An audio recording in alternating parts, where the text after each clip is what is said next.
Assalamualaikum warahmatullahi wabarakatuh.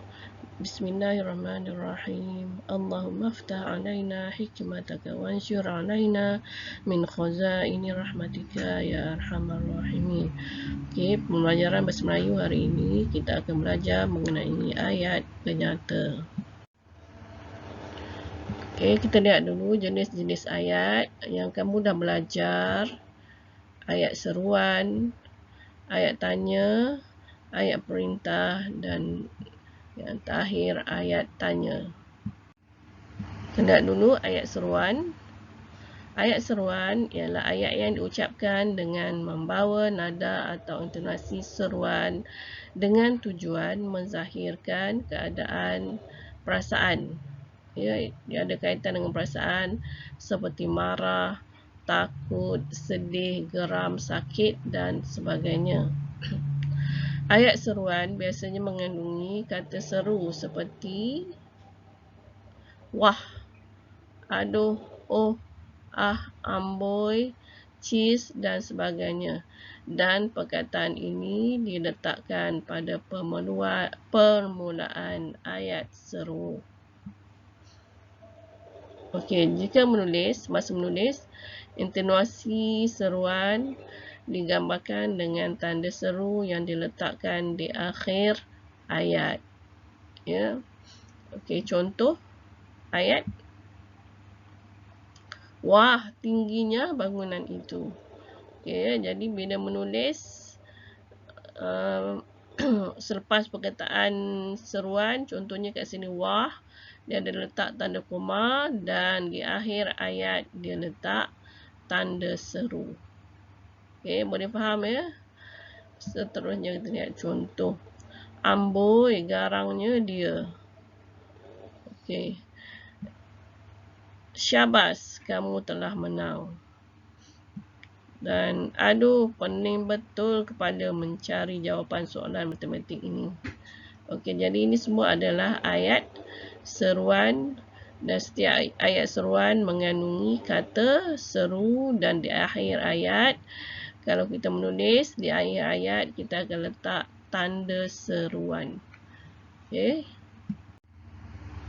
Seterusnya ayat tanya. Ayat tanya ialah ayat yang digunakan untuk menanyai atau menyoal mengenai sesuatu perkara. Terdapat dua jenis ayat tanya, iaitu yang pertama ayat tanya dengan kata tanya. Ya. Contoh kata tanya kamu dah belajar apa, bila, siapa, berapa, mengapa, mana, bagaimana. Ini semua ayat kata tanya ini diletakkan di dalam ayat tanya. Contohnya, mengapa dia menangis? Siapa nama kamu? Apakah yang ada di dalam bakul itu? Bilakah peristiwa itu berlaku? Ini ayat tanya dengan kata tanya. Seterusnya, di mana kamu tinggal? Yang kedua, ayat tanya tanpa kata tanya. Contohnya, Datuk dan Nenek hendak datang. Ini contoh ayat tanya tanpa kata tanya, tetapi nada suara kita tu nada bertanya. Okey, nama kamu? Rumahnya di situ. Zaki atau Hadi yang tidak hadir. Ini semua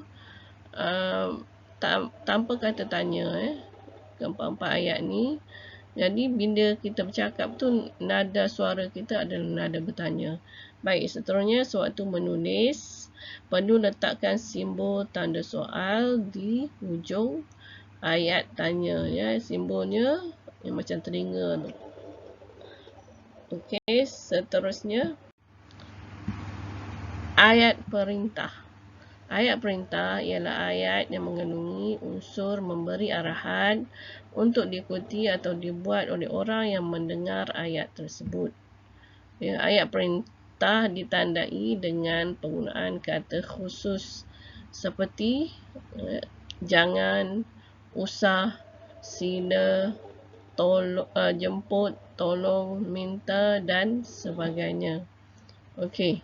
Ayat ini terdiri pada ayat yang bertujuan untuk menyuruh, ya. Contohnya tolong, menyuruh, minta, menyuruh, melarang, usah, mengajak, sila dan meminta. Okey, jadi terlihat contoh ayatnya.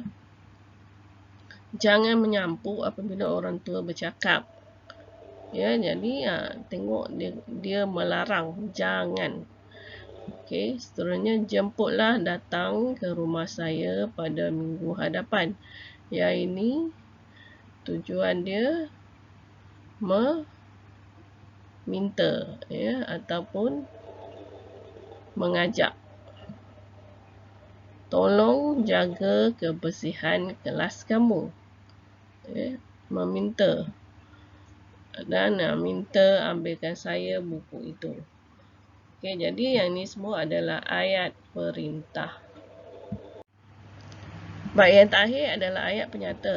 Ayat penyata ialah ayat yang diucapkan dengan maksud membuat satu pernyataan atau memberi keterangan mengenai sesuatu hal, sesuatu perkara.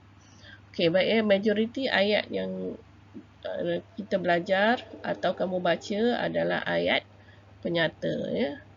Kalau kamu baca buku cerita, ya, buku teks, kebanyakan ayatnya adalah ayat penyata. Okey, ayat ini juga disebut sebagai ayat berita atau ayat keterangan.